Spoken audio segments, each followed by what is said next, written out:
এই তাফসীরুল কুরআন মাহফিলের সম্মানিত সভাপতি তথা নিজামিয়া টাইটেল মাদ্রাসার শেখুল হাদিস সাহেব, এই মাহফিলে আমন্ত্রিত বিভিন্ন প্রান্ত থেকে আগত উলামায়ে কেরামগণ, সমবেত মুরব্বিয়ান এবং যুবক ভাইরা, আসসালামু আলাইকুম ওয়া রাহমাতুল্লাহি ওয়া বারাকাতুহু। কামারতল তাফসীরুল কুরআন মাহফিলের আজ প্রায় 19তম বৎসর। এই দীর্ঘ পরিক্রমা এই তাফসীরুল কুরআন মাহফিল কমিটি প্রায় বিগত 19 বৎসর থেকে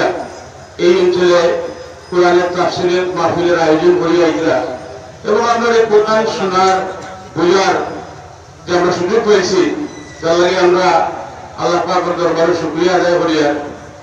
যে আজকে কোরআনের তাফসীর শোনার মতো এই যে পরিবেশ 3 দিন ব্যাপিয়া, এটা আমি মনে করি একটা বড় উদ্যোগ। এবং এই যে উদ্যোগ যারা নিশ্চয় বা এই খেজমত যারা লাগছেন তাদের প্রত্যেকের ধন্যবাদ জানাই। আর বিশেষ করে আমরা শেখুল হাদিস সাহেব, আমি বিভিন্ন জায়গায় কই যে আজকে কান্দানোর দীর্ঘদিনের খেজমতের কারণেও আজকে বৃহত্তর রাতাবাড়ি এলাকা আজকে আমরা আলহামদুলিল্লাহ আমরা দ্বীন ইসলামের দিক দিয়া একটা সমৃদ্ধশালী জায়গা রাতাবাড়ি, এবং এখান থেকে কান্দানোর এই খেজমতের কারণেও বিভিন্ন প্রান্ত আমরা উলামায়ে কেরাম হল তৈরি হয়েছে, যারা বরাক এবং বরাকের বাইরে গিয়া দ্বীন ইসলামের প্রচার লাগছেন, দিনের খেজমত আসেন। এটা আমি মনে করি আমরা এই বৃহত্তর রাতাবাড়ি অঞ্চল যারা শুভ লক্ষণ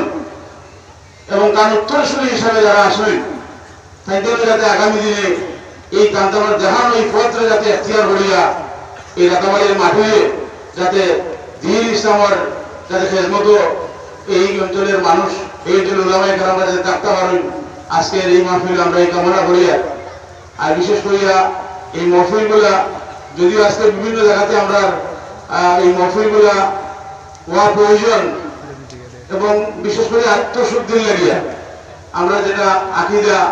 বা আমরা যেটা যেগুলো আমরা সবাই মতো করেছি, এইগুলোরও যাতে এই মাহফিলগুলো আইলে এগুলার আমলি সংশোধন যেটা এটা হয়, তার লাগে এই মাহফিলগুলো আমরা সহযোগিতা করতাম, উপস্থিত থাকতাম, দিনের এই খেজমত যাতে কিয়ামত পর্যন্ত জারি থাকে এই আহ্বান রাখিয়া। আর উলামায়ে কেরামগুলোর